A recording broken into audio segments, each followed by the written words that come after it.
Right, I've got a special review this week. This tool is possibly the most expensive battery tool I've ever bought, and it's not a Makita. It's very similar to a Makita tool I've got, but this one is a bit more special. Certainly price wise it is sort of take out a second mortgage sort of stuff, this one. I am of course talking about the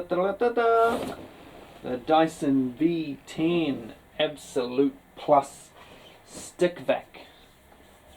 The vacuum that's so good that we've stopped developing corded vacuums. Thank you, James.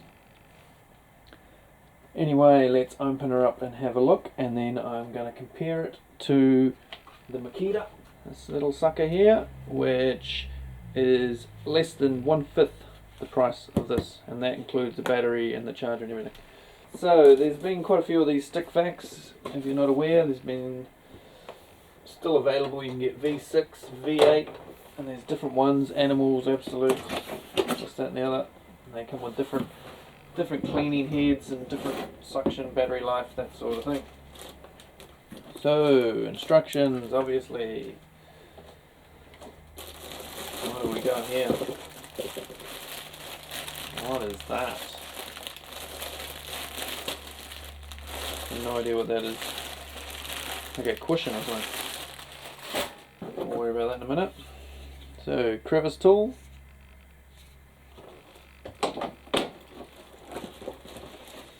Shiny hose. That's not a hose, is it? Pipe, stick pipe, sucky thing. Notice there. Come on. You can see this is obviously powered. It'll have a powered head. Come on. There we go. You can see the points where the power goes through. A brush head.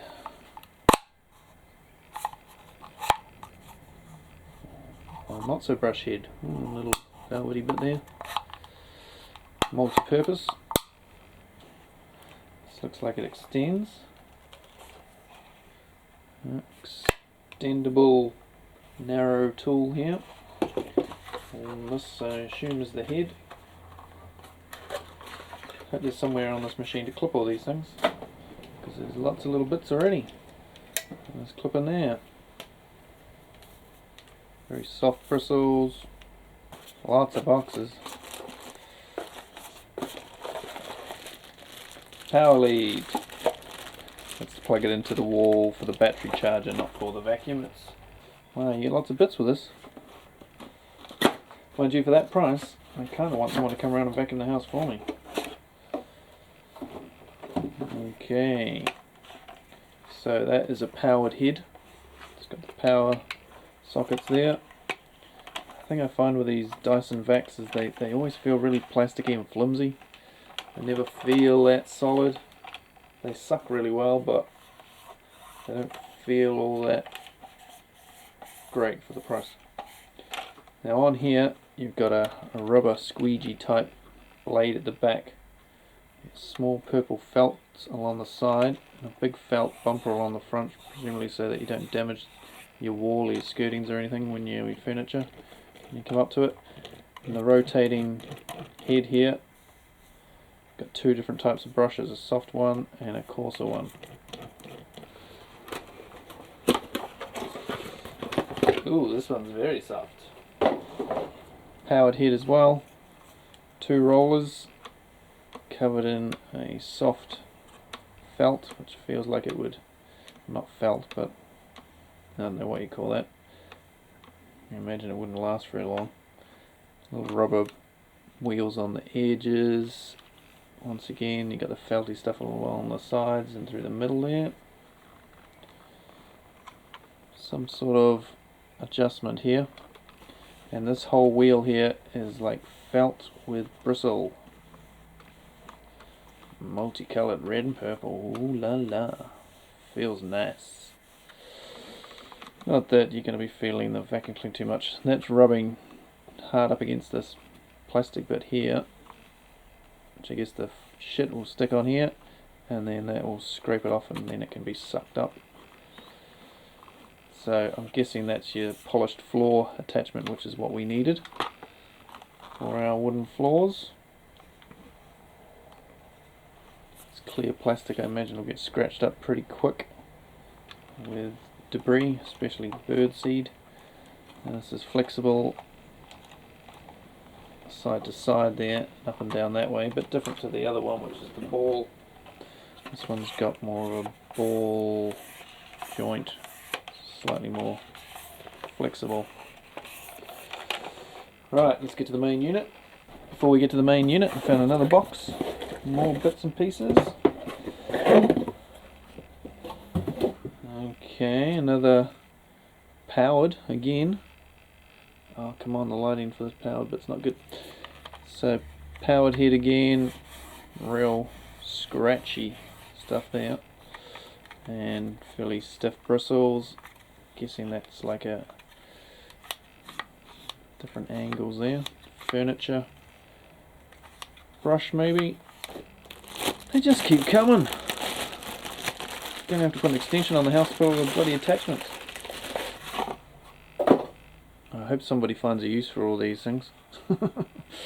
So this one has a soft felty bit hard up against there, bristles around the outside, so I'm not sure what that's for. I don't know what any of these are for. It's not powered anyway. There's so many heads. 2 different suction holes on that one too. Right, finally main unit. No, hang on a minute. We've got more attachments. Okay, that's to do with the charging unit. Comes with screws to attach. Instructions just on how to attach the thing you attach it with. Alright. And the actual bit that does the work. There she blows. 20% charge. Charge fully before use. I've got to pull it just once though, don't I? Ooh, makes a cool noise. Ooh. Nifty. That's got a hell of a filter system in there. Looks like a stainless steel mesh in there. Nice. And that may even be a fine... No, it's plastic. Right, how does it work? Can I figure it out without looking at the instructions? It's going to have something to do with that. Oh! Bear with.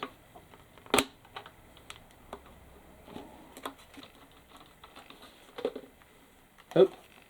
Hand just popped open by itself. Hey! Jeez, I don't like the look of that. Hope that lasts. Too much for that little plastic tang to break, and then your end won't stay shut. Oh, hang on. 1, slide forward like that. 2, what bit's that pushing on? And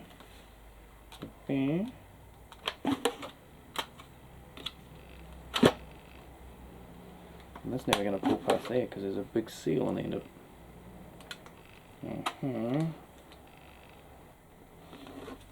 This one might be a case of read the instructions before you use it.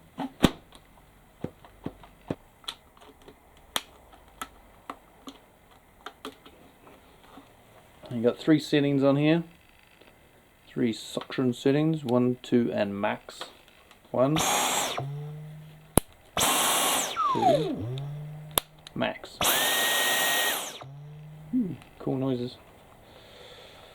Now I know these just pop off the back, like so. A little washable filter in there. See the little tap symbols on it?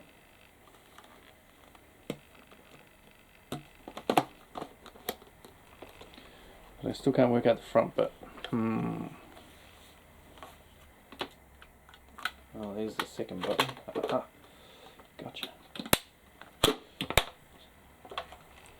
Okay, so this is meant to make the front pop. This is meant to make the front open. But it doesn't, as far as I can see. But if you pull it right forward, and then push on here, and pull it forward a bit more, then it friggin' opens. And then there's another little button here, and you push on that, and then the whole thing comes off. You get into the meat to veg. So I already got dust in it from me sucking out of the air. It's all plastic, got a rubber seal here, very thin rubber seal, nice looking filter there, that stainless, very very fine. Only on the top half. Oh no, it sort of goes around 2/3 of the way.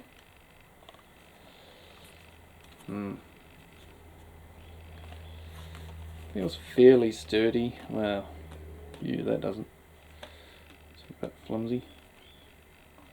Let's have a look here on the bottom at the specs. So she's 525 watt, 25.2 volt. So battery is all in this unit here. Got a battery charge indicator, both sides.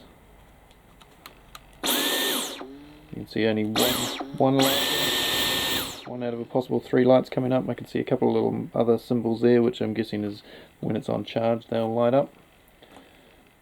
Probably a flat battery one as well. That's where you plug her in. Anyway, enough of this. Let's go clip it together, take it upstairs, have a look at how good she sucks. And I'm going to put her up against the Makita. I hope it thrashes the Makita. I really do. It's not often I want something to beat a Makita, but I hope this does. Certainly for that price. Right, back to this bag looking thing. I'm guessing it's maybe something for the spare bits to go in.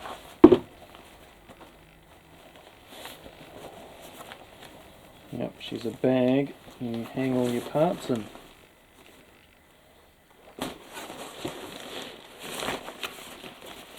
I assume. Not sure if I like that idea. It's got 4 pockets on the front here. Sticking in your different heads. Stick your main heads in that bit, I guess. Seems a bit crap. I know that some of them have it so you can clip it onto the base unit. Guess though, if you had that and you used it commercially, you could carry it around with you over your shoulder, something like that. Take all the bits with you. Take it to somebody else's house or anything. It's a really well made bag. But not 100% sure if I like that idea.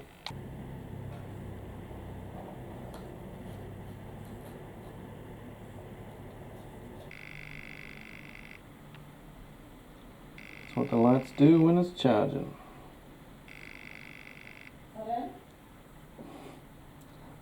I'm talking to the Dyson. So what's it doing? Charging. Now my model here is going to demonstrate the Makita the Makita vacuum, and then whatever it leaves behind will hopefully be sucked up by the Dyson, I hope. Yeah, stop polishing the floor with your socks and use the vacuum.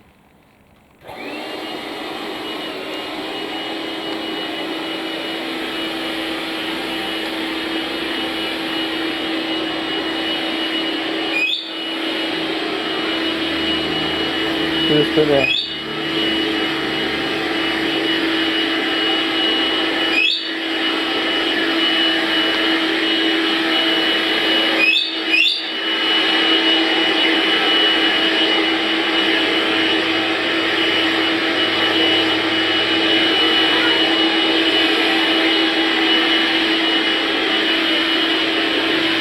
So as you can see, it picks up some of the dust and dirt, but there's still a lot of crap left on the carpet. It'll be interesting to see if the Dyson will get that off. I've got a 6 amp hour battery on there, so it's the gruntiest it can get. And the Dyson on maximum setting.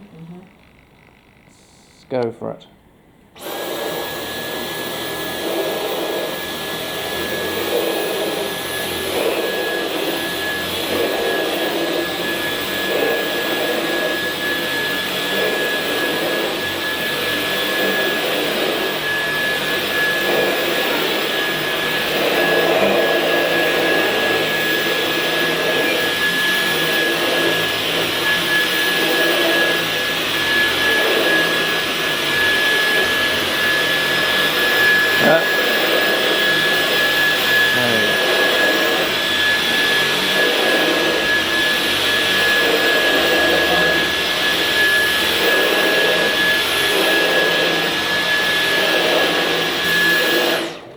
Right, well it didn't get off those marks there, but that's because there's stains on the carpet. But holy moly, that's a lot of stuff. Wow. That has got a heap of junk out of there.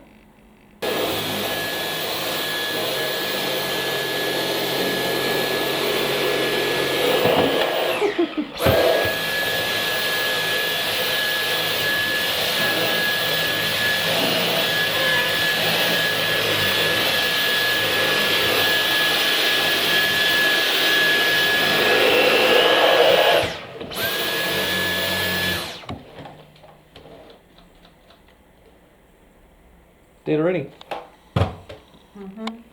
Geez, that didn't last long. Mind you, look at the amount of stuff on it. So she sucks pretty good, but the problem is you're going to have to empty it every 5 minutes. Or less. So when the battery's flat... Oh, pull the trigger. Yeah, just you get the one battery light flashing. Back on charge. 3.5 hours fully charged. Quite a long time in modern technology.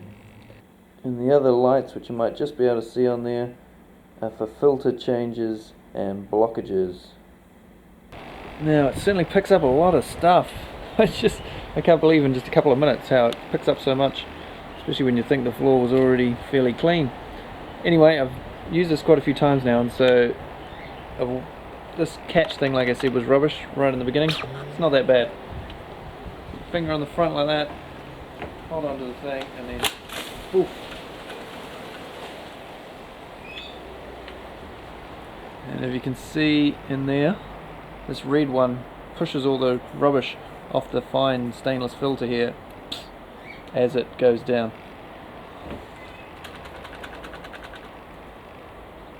And pull it back, shut the lid. In theory, I have to fish out stuff that's attached to here. As you can see, it didn't quite push all that stuff out. So there's the rubbish created by buying one of these vacuums. It's a lot of cardboard, half a tree there. And here are all the attachments laid out. And it seems to be slightly different. I watched a couple of videos last night after doing my initial filming on YouTube and saw that the attachments were slightly different. I never saw any that came with a bag. Now this is the Absolute, but it's got a plus next to it, so maybe it's a bit different from the Absolute. Maybe it's slightly different. I don't know. The main difference I noticed was on the main head here. There's like a slidey thing on the other one that opens up gaps on the front for picking up Cheerios and large things off the floor. And I don't think they came with this extendable crevice wand dealy, which extends out one-handed quite difficultly. So anyway, so what you've got here, you got this multi-tool thing, sucky suck or brushy suck. I don't know, another sucky one, quite soft, delicate suck. Crevice tool, extendable crevice tool with detachable brushy thing, flexi hose thing, which is quite cool. So if you pull it out with your legs off camera and then put it back in camera, you'll see it shrinks back to its original size. Small motorized head, which is does that as well, which I'm guessing you'd use on furniture or in your car maybe. Hardwood floor one with the velvety rollers and your main carpet head. Right, so back in the workshop here, 25.2 volts, 2300 milliamps, 58 watt hours. 58 watt hours, be good if that was more like 100 watt hours. Be good if they could get it to something like these Makita batteries. The 6 amp hour battery is 108 watt hours. So we're talking double the runtime of one of these. The battery as well, and it kind of looks like you can pull it off, but you can't. And that there may look like a crack, but it's just the plastic and moulding. So I'm guessing there's a few screws around, so if you undo a couple of these, I guess you can slide the battery out for when you need to replace the lithium ion battery. There is, what are the batteries that come, you can get, I'm not sure if they're available everywhere yet, but aluminium ion, aluminium batteries, which last a lot longer. But I don't know how much they cost, and they're probably quite cost prohibitive, I imagine, at this point in time.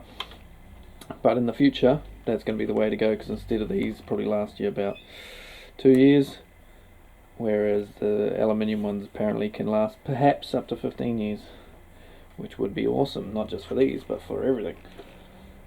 So let's summarize this a bit. Let's have a look at this filter here. I've been using this thing for about a week. I've gone backwards and forwards over the same stuff over and over again, and it just keeps picking up dust. Our carpets were filthy, absolutely filthy. Smells pretty good. Still smells new. This filter still looks clean. This HEPA filter.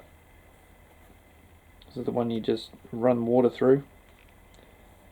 There's a little picture in the bottom there. I don't know if you can shoot it. There we go. So you just turn on the tap, just fill it up with water. You're meant to do that at least once a month, it says. Let it dry for 24 hours. It's a bit of a pain in the ass. This opening system, a lot easier now that I've gotten used to it. I'm not going to do it right here because I'll spread dust everywhere. The trigger gets bumped very easily.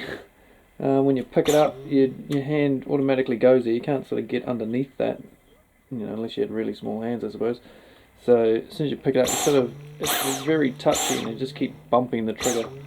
It's not that big a deal, but it's slightly annoying. I've found that you don't need to have it on max. Max is actually too hard on a lot of the carpet. It sort of sucks the rugs up, and it's quite difficult to try and even vacuum with.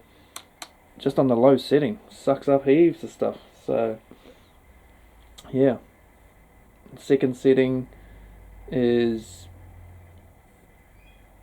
certainly adequate, but first setting even is good enough, I think. In the second setting, if you've got a particularly stubborn bit, I could show you tests of sucking up crap on 3 different settings to see which one's best, but they all look the same, so there's no point in that.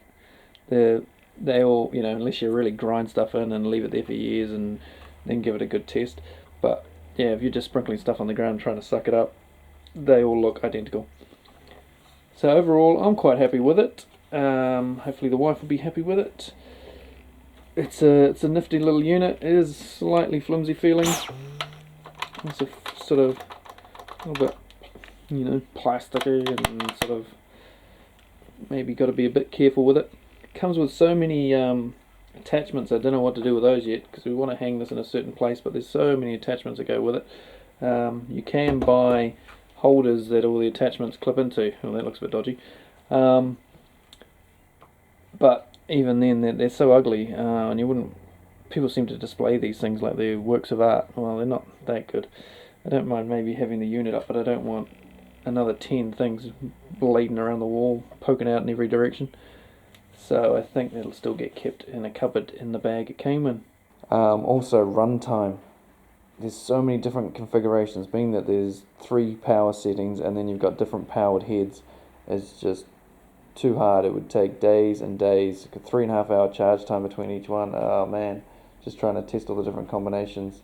So there are other videos that give you some idea on the runtime, but basically you're gonna get maybe an hour, 60 minutes out of the low setting without a power head, and on the max setting you're only going to get about 5 minutes. So max is pretty power hungry. Well, I'll give you it another review in the future if anything goes wrong with it or anything like that.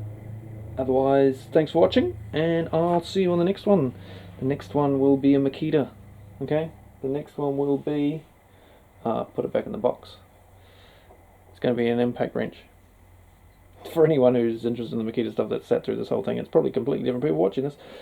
If anyone's watching, no, you're just ranting away to yourself, pal. Anyway, we'll got to go now, so I'll see you on the next one.